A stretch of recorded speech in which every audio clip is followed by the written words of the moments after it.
One ruler from Gwynedd is the only Welshman who is ever recognised by England as Prince of Wales.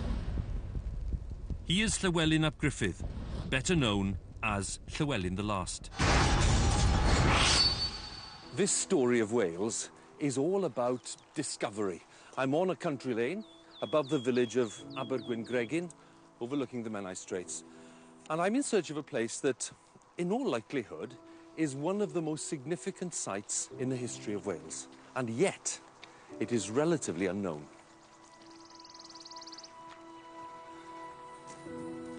And here it is.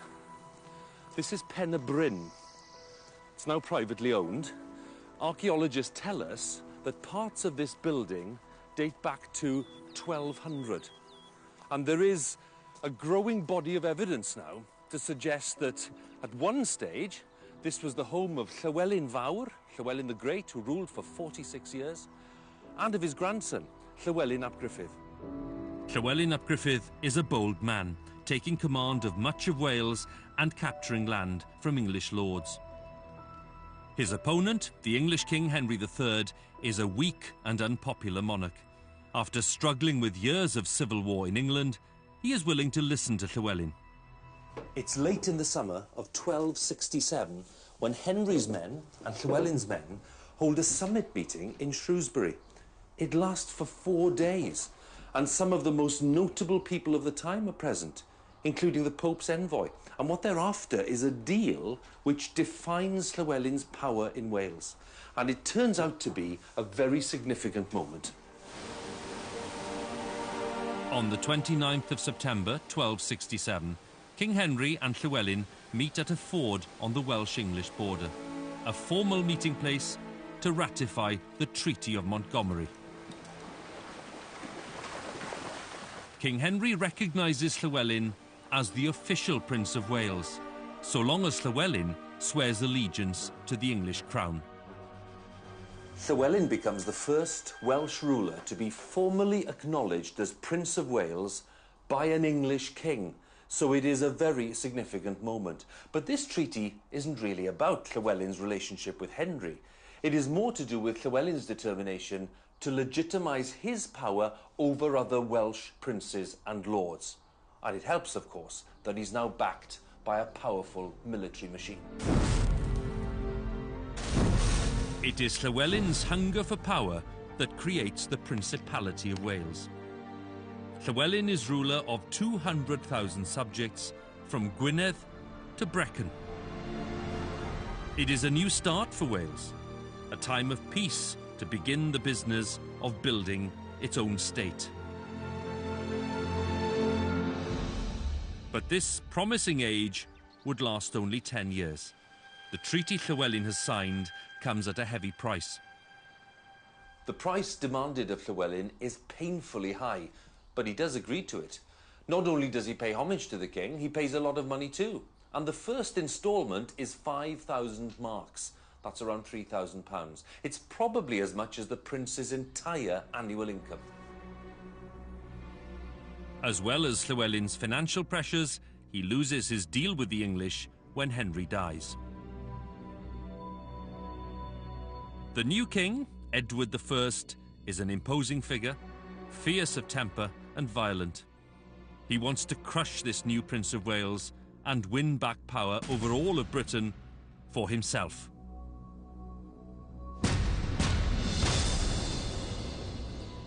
Llywelyn's problems start to multiply.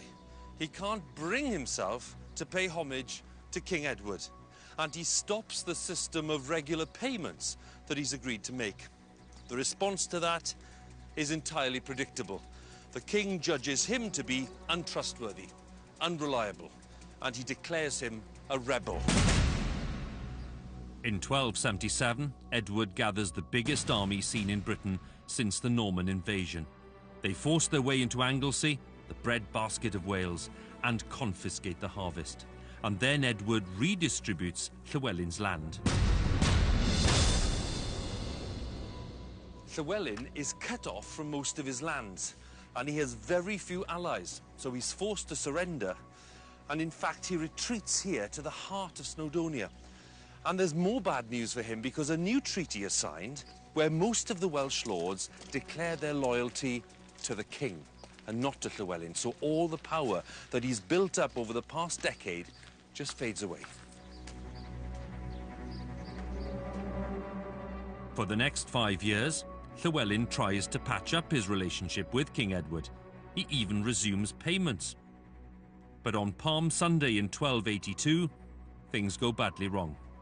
Llywelyn's brother decides to take his own initiative and attack an English castle without Llywelyn's permission. It sparks a rebellion and other Welsh lords join in.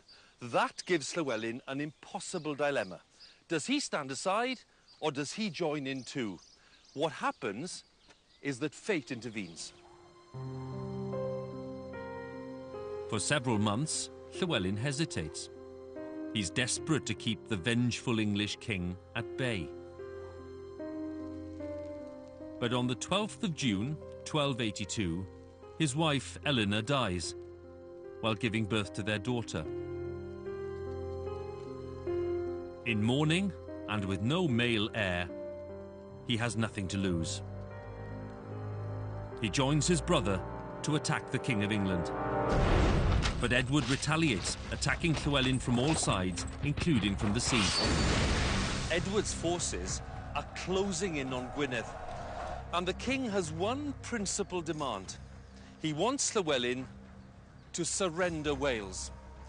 Well, Llywelyn's advisors, the main figures here in Snowdonia, send an urgent appeal to the Archbishop of Canterbury, and they declare the prince should not throw aside his inheritance and that of his ancestors in Wales, and accept land in England, a country with whose language, way of life, laws and customs he is unfamiliar. The view of Llywelyn's council is uncompromising. They declare that Wales is an ancient inheritance. It owes nothing to the King of England. And Llywelyn himself writes to the king, and he says that he will never abandon the people who've been protected by his ancestors since the days of Brutus. It really is a cry of defiance at a desperate time. By summoning the legend of Brutus, the mythical ancestor of the Celts, Llywelyn lays claim to a much older connection to this land than the English ever can. But just a month later, Llywelyn, the last native Prince of Wales, will be dead.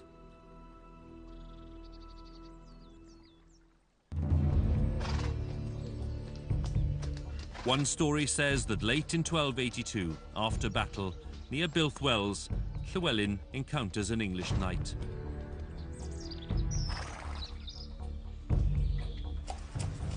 Llywelyn isn't wearing any armour.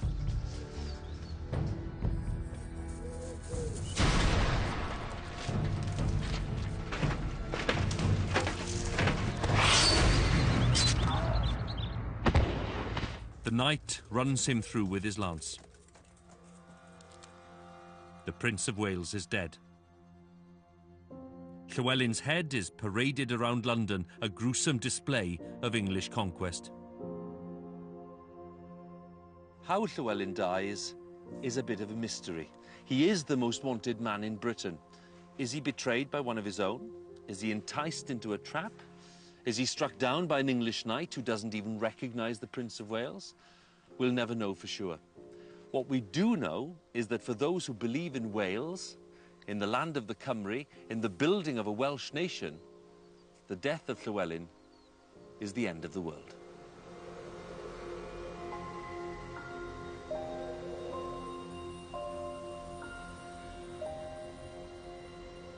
Wales loses hope of independence. Worse still, Edward suppresses everything Welsh.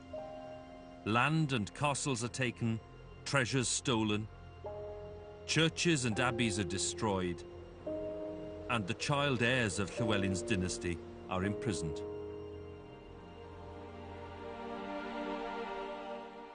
Edward takes a stranglehold on Wales's last refuge of power in the mountainous north by building imposing castles across Gwynedd. His final symbolic touch is to bestow the title Prince of Wales on his own heir, a tradition that continues to this day. Wales is totally excluded from power. It is no longer a place of kings and princes. This is a land of political defeat.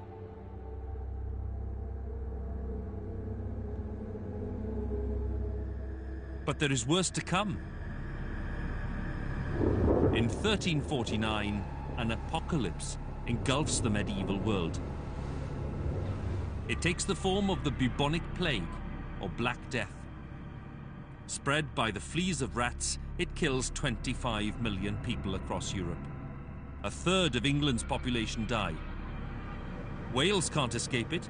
Even its mountains and rural isolation only hinder the spread of the disease. In just 2 years, a quarter of the Welsh are wiped out. After the Black Death, the economy can barely function. Survivors are traumatized, having witnessed suffering on a biblical scale. And more trouble is on the way.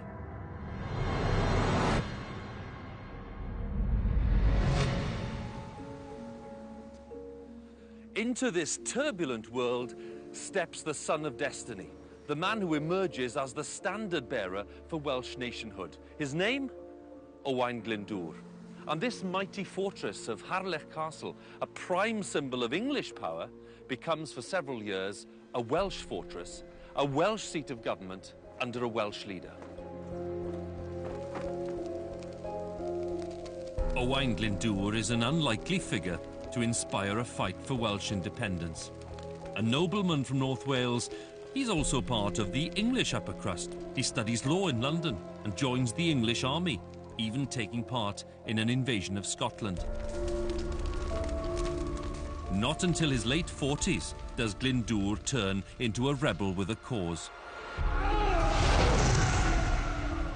So what is it that sparks Owain Glyndŵr's anger and resentment? It seems to be a local dispute over land.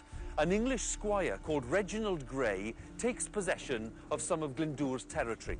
It's a situation that spirals out of control and leads eventually to all-out rebellion. In the first instance, Glyndŵr takes his complaint to Parliament. He does want to play things by the book, but his case is rejected there in rather insulting terms, with one member referring to the Welsh as those barefoot rascals.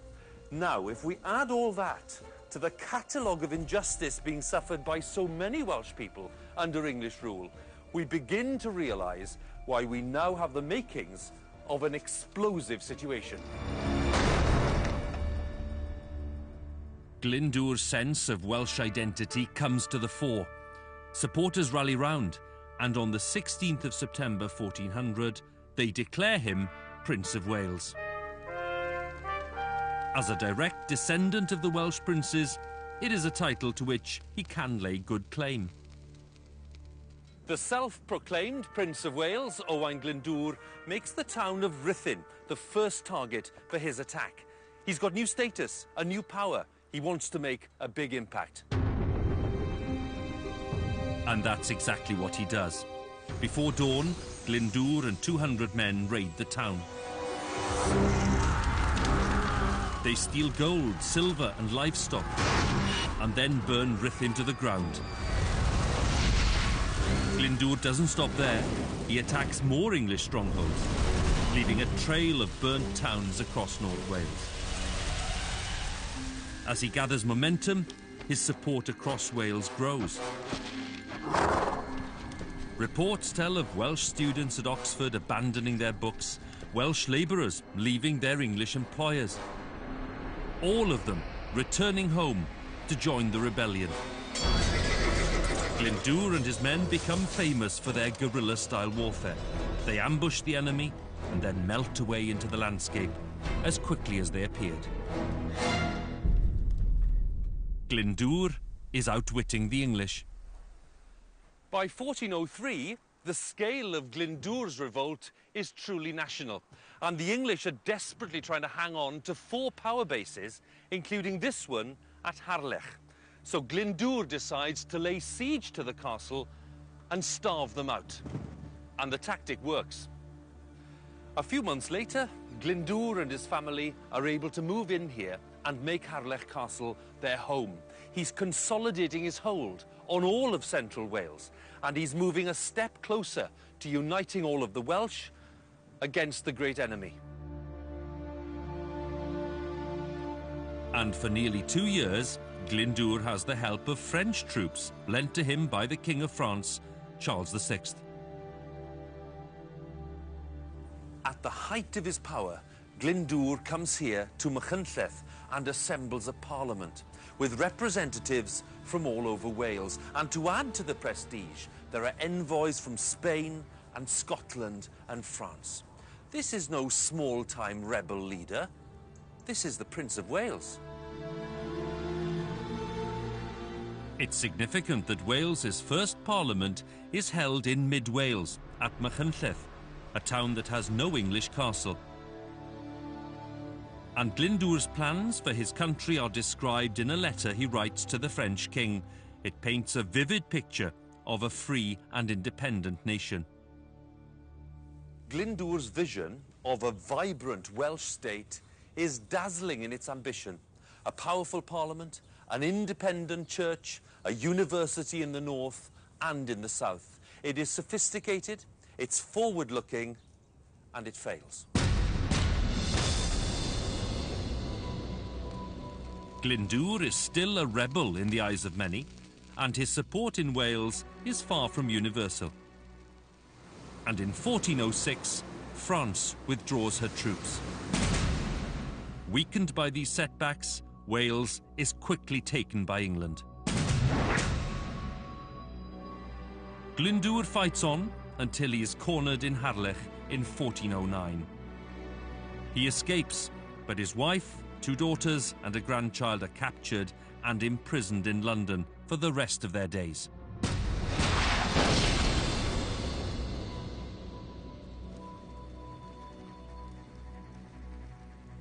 Owain Glyndŵr becomes a wanted man, hunted by the forces of King Henry, until he and his small band of supporters are no longer a threat. And the flames of Glyndŵr's revolt, which once burned so brightly, are just embers and ashes. In the aftermath, the Welsh are punished by the English. Cut off from trade, they face poverty and starvation. While Owain Glyndŵr seems to vanish from history. It is said that Owain, like King Arthur, is asleep somewhere in these hills, awaiting the call to return to save his country. But 600 years after the revolt of Glyndŵr, his vision of a Senedd on Welsh soil has been fulfilled.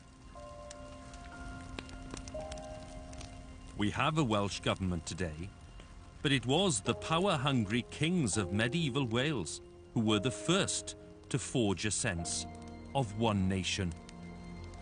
The great struggles of Llywelyn the Last and Owain Glyndŵr are powerful emblems of our nationhood, part of our identity, and that will never change.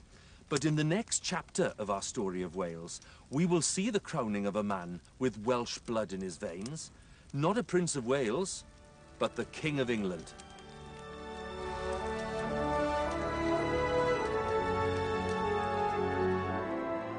The Open University has produced a free booklet for you to learn more about the history of the people of Wales. You can call 0845 366 0253 or go to bbc.co.uk/Story of Wales and follow the links to the Open University. And there's more from the Story of Wales here on BBC HD at the same time tomorrow. Next up, we've some antiques to the rescue in Norfolk.